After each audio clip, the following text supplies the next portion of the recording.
playing guitar with Mr. Jimmy at the guitar bar that's coming Friday, and I'm just here to introduce myself a bit to the audience.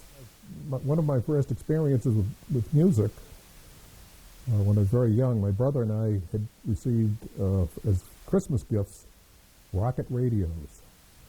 Basically, it was a crystal set, looked like a little rocket ship, and you'd change the station by, at the nose cone, there was an antenna that would come up and go in and out, and that would, we could tune in. So we would tune in to WMEX in Boston, and then this would be at night usually when we were supposed to be asleep. And there was a show on the Arnie Ginsberg show, also known as Woo Woo Ginsberg, and he played a lot of oldies.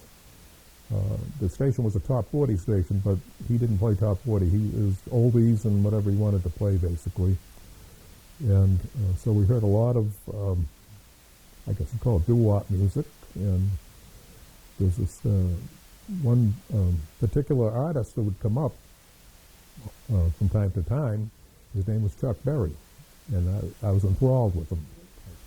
Guitar was my first instrument.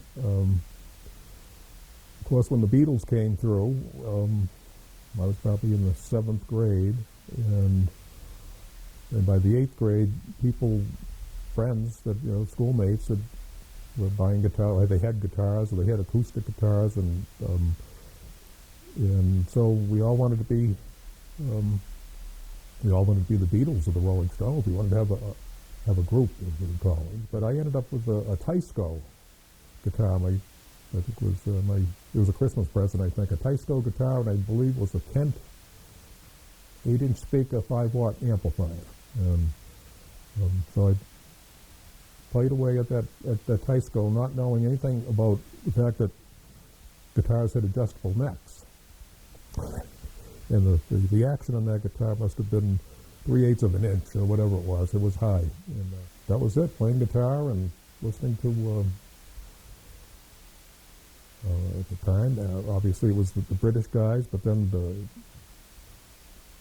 Paul Butterfield Blues Band with Michael Bloomfield, and then John Mayall with Eric Clapton, and then from there I was introduced by those musicians that I just mentioned to B.B. King and Freddie King, and that whole realm of American blues musicians who you probably would never have heard of, or at least not too quickly. It wasn't for listening to Michael Bloomfield and the Paul Butterfield Blues Band. The Siegel Schwall Blues Band was another one, and of course then you find out about Muddy Waters, and you find out about Albert King. You find out about Lightning Hopkins and Matt Guitar Murphy playing with the James Cotton Band. And this was all accessible because these guys would come to town. I could go hear them at the Jazz Workshop was a club, and some of the more prominent ones played in the Rock Club in Boston, which was the Boston Tea Party, and among them there would be people like B.B. King, and another guy, Johnny Winter, was a guy that came along who was fascinating. When I first got involved actually playing in a band, we were playing a little bit of rock. I said, no, I like to play the blues. And then I played my records.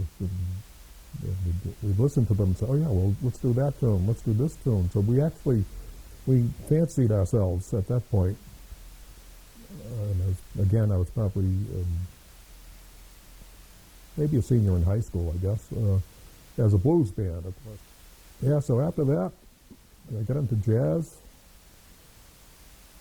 tried to play it, studied it, went to Berkeley for a little while, and learned a lot about music theory and arranging and all that. And then while I was going to Berkeley, I needed a job, of course, and I had a part-time job at the Boilermakers Union Hall, Local 29. It was the Boston local, and from there, one day the business agent said, hey, you want to go to work Monday morning, go over to the Nealon Street Powerhouse.